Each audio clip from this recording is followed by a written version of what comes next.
Hey y'all, Bear here. Look here, winter's kicking in. Well, at least it is today. It's South Carolina. It might be summertime tomorrow. But it got down to like 22 Fahrenheit last night. And I think we got a high in the 40s today. And luckily, the wind is a minimum. I've been trying to come out and film for about 3 days now. And the wind has just been awful. Anyways, in wintertime, soups and stews, that's right. So I've got this meal that would be an awesome meal, maybe a day down the trail or something like that, because your root vegetables are going to keep. Preferably, I wouldn't take a can of chicken, but those Tyson bags. And that way I could put my scraps in the Tyson bag to carry out, and it'd take up less space than this can. But I'm having a hard time finding those bags since all the shelf-stable stuff disappeared off the shelves last year. And they still haven't got them stocked back right. But anyways, today we're going to do a chicken and root vegetable stew. That's right, it's going to be hearty, it's going to be filling, it's going to be warm on a cold day like today. We've got onion, carrot, and potato for our root vegetables. We've got a can of chicken to go in it. And then for our seasonings, we've got garlic, oregano, bay leaf, paprika, chicken bouillon, salt and pepper. We've got some water because it's stew, some oil, and some flour, about a tablespoon of flour to thicken it up and make it stewish. So I put a little oil in the Canteen cup, and we're getting the root vegetables going in that first. Those little containers, someone asked about them in another video. I'll put a link to where you can get them from Fisher Labs. Maybe you can go in with some people. You got to buy them in quantity. They're not that expensive by the piece, but you got to buy them in quantity. So I'm just chunking up my root vegetables. Not too small a dice. I want my stew to be a little bit chunky. And look here, for your carrot, if you don't want to bring a peeler with you, you just need a good 90-degree spine on your knife. And you see that? Peels the skin right off. Now you could wash and eat the skin though. It's not going to hurt you, but it might have a little more of a earthy flavor to it than you would like out of your carrot. And again, I'm gonna do my carrots in kind of nice little chunks. I want a chunky stew. But you can dice yours up really fine if you want. It's up to you. You know, it's your stew. We'll go ahead and hit that guy with a little salt and a little pepper.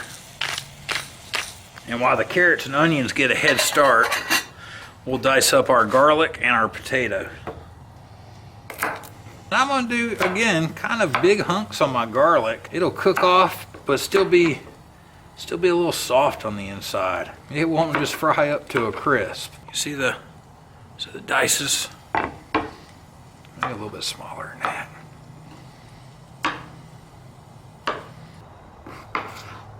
I'm using a red potato today, and honestly, the only reason I'm using a red potato is it was the size potato I wanted at the grocery store.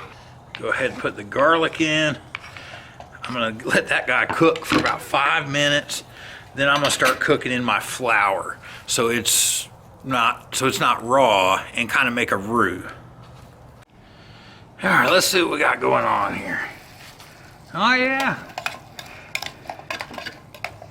All right, so let's go ahead and go in there with my little flour bomb. Oops. There we go. Just like so. We'll coat all that up, and we'll start cooking the rawness out of that flour. We've got the oregano, about that much. You put more in there if you want.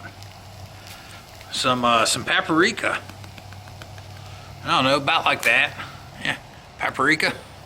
How about our sodium-free chicken bouillon? And I like these because you can control your salt content. If I was using a regular chicken bouillon, I probably would forego the salt that I'm adding. There we go. Chicken bouillon.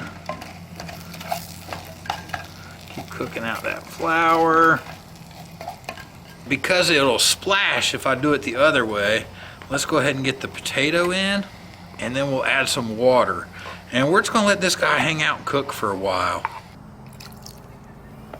There we go, get off there, clean off spoon. Lots of goodness there. We'll add in the chicken at the last minute, just to warm it through. How about a bay leaf? Now, camp cooking, this is where the small chunks come in handy, because you don't need a whole bay leaf for one person's worth of soup. We'll go ahead and break out the old Victorinox and get that can of chicken open while our vegetables are cooking. The chicken in here is already cooked. It just needs to warm through.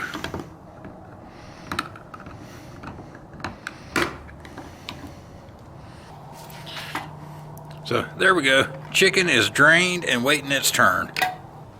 Now every so often while you're cooking, you want to make sure you go in here and just give the bottom a quick scrape and make sure you're not starting to stick anything. All right, let's get the chicken in the pot. It wouldn't be chicken stew without chicken, right? I'm gonna taste for salt. I'm gonna add some salt. Maybe a little more pepper. And now let's get some chicken in there. Whew. Got that canteen cup awful full, y'all. Alright, y'all, I'd love to let this sit here and just kind of hang out for a while longer, but honestly, it's getting dark on me. Let's kill the sterno. Now let's get it in the bowl. I'm using my Sea to Summit bowl today.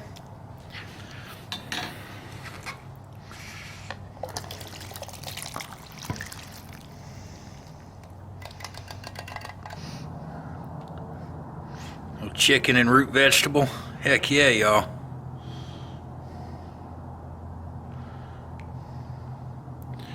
There's the bite. There's the bite.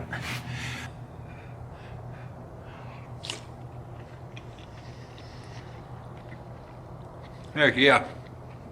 Man, you can't beat that. Cold night at camp. It'll fill you up, keep you warm, and we'll see you on the trail.